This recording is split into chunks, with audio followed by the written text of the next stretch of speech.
పడాలని మొక్కుకునే వాళ్ళం, కానీ వాళ్ళ వర్షాలు పడతా ఉంటే ఒక్కొక్క దగ్గర 13 సెంటీమీటర్లు, 15 సెంటీమీటర్లు, 20 సెంటీమీటర్ల వర్షం పడితే హైదరాబాద్ నగరం అంతా కూడా అతలాకుతలం అయిపోతా ఉంది. వర్షం పడ్డ సంతోషం లేకుండా ఏ ఇళ్లకైతే నీళ్ళు వస్తున్నాయో కట్టు బట్టలతో బయటకు వస్తున్నాయి తప్ప వాళ్ళ వంట పాత్రలు కొట్టుకపోతున్నాయి, వాళ్ళ పరుపులు కొట్టుకపోతున్నాయి, వాళ్ళ మొత్తం తినుబండాలన్నీ కూడా నీళ్ళలో మునిగిపోతా ఉన్నాయి.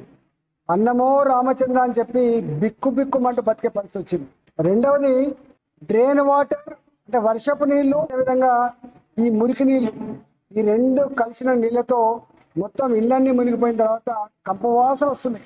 ఉన్న వాళ్ళు అంటేనేమో బాగు చేసుకునే ఆస్కారం ఉంది తప్ప బస్తీలు కానీ చెర్ల పక్క పడినటువంటి కొత్త కాలనీలు కానీ ఇవాళ అత్యంత దుర్గంధపూరితంగా మారిపోయినాయి. కాబట్టి ప్రభుత్వం తక్షణమే ఇదంతా కూడా సర్వే చేయించి దీనికి కారణాలను అన్వేషించి రాబోయే కాలంలో ప్రకృతిలో వచ్చిన మార్పుల కారణంగా 15 సెంటీమీటర్లు, 20 సెంటీమీటర్లు కుంభవృష్టి, క్లౌడ్ బస్టర్ అంటా ఉన్నారు. కాబట్టి ఇప్పుడు ఈ సంవత్సరం అక్యురేట్గా అసెస్మెంట్కి వచ్చే ఆస్కారం ఉంటుంది. కాబట్టి మొత్తం ఇరిగేషన్ డిపార్ట్మెంట్, జిహెచ్ఎంసీ డిపార్ట్మెంట్ని కోఆర్డినేట్ చేయించి దీన్ని సంపూర్ణంగా ఎస్టిమేట్ చేయించి ఎంత వర్షం వచ్చినా కూడా ఇళ్లకు నీళ్లు రాకుండా ఉండేటువంటి స్ట్రాంగ్ వాటర్ డ్రైన్స్, అదేవిధంగా ఈ మురికి నీళ్లు, ఈ స్ట్రాంగ్ వాటర్ కలవకుండేటువంటి ప్రతిపాదన రూపొందించాల్సిన అక్కడ ఉందని చెప్పి భారతీయ జనతా పార్టీగా మేము డిమాండ్ చేస్తా ఉన్నాం.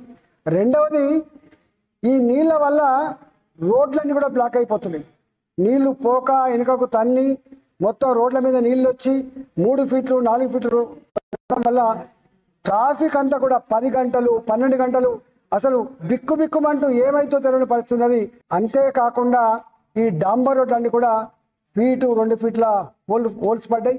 నేను ఒకటే ఈ ప్రభుత్వాన్ని డిమాండ్ చేస్తున్నా, ఇవాళ విశ్వనగరం అని చెప్పుకునే మీరు 70% ఆదాయాన్ని ఇచ్చే హైదరాబాదు, 1 కోటి మంది జనాభా కలిగి ఇంకో 40-50 లక్షల మంది నిత్యం హైదరాబాద్ ఫ్లోటింగ్ పాపులేషన్ ఉన్న నగరంలో మీరు 100 కోట్లు 200 కోట్లు బిచ్చమేసినట్టు వేస్తే సరిపోదు. కాబట్టి యుద్ధ ప్రాతిపదిక పైన ఈ డాంబర్ రోడ్ల జాగలో అంతకుముందు అయితే సిమెంట్ రోడ్లు వేసినామో అలాంటి సిమెంట్ రోడ్లు వేయడమే రేపు గుంతలు పడకుండా ఉండడానికి కారణమైంది. కాబట్టి ప్రభుత్వం ఆలోచన చేయమని చెప్పి నేను కోరుతా ఉన్నా. మూడవది, ఎక్కడెక్కడైతే ఈ పేద ఇళ్లకు వచ్చి మొత్తం కొట్టుకపోయినాయో తక్షణం వాళ్ళకు అసెస్మెంట్ చేసి ఎంఆర్ఓల ద్వారా కావచ్చు, జిహెచ్ఎం ద్వారా కావచ్చు, అసెస్మెంట్ చేసి ఒక 10,000 15,000 తక్షణ సాయం కింద ఇస్తే మళ్ళీ వాళ్ళు భోజనం చేసేటువంటి ఆస్కారం ఉంటుంది. కాబట్టి వెంటనే తాత్సారం చేయకుండా అసెస్ చేసి ఇవ్వాలని చెప్పి నేను డిమాండ్ చేస్తా ఉన్నాం.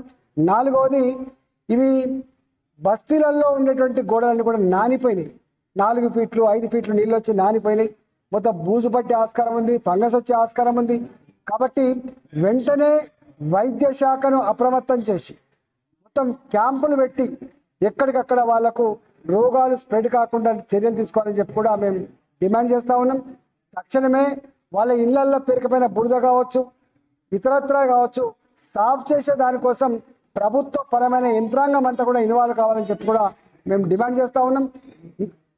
రేవంత్ రెడ్డి గారు అర్బన్ డెవలప్మెంట్ మినిస్టర్ కూడా వారే చూస్తారు. కాబట్టి మీకు తీరిక లేకుండా ఉంది. కాబట్టి ఏదైనా కమిటీ వేసి అర్బన్ డెవలప్మెంట్ విషయంలో ఒక కమిటీ వేసి తక్షణమే ఎప్పటికప్పుడు అధికారులతో సమీక్షలు చేసి ఈ సమస్యను మీరు కనుక పరిష్కరించకపోతే రేపు హైదరాబాద్ దుర్గంధపూరితంగా మారేటువంటి ఆస్కారం ఉందని చెప్పి నేను డిమాండ్ చేస్తా ఉన్నాం. వెంటనే నిధులు విడుదల చేసి పనులు ప్రారంభించాలని చెప్పి నేను డిమాండ్ చేస్తాను. Please like, share and subscribe.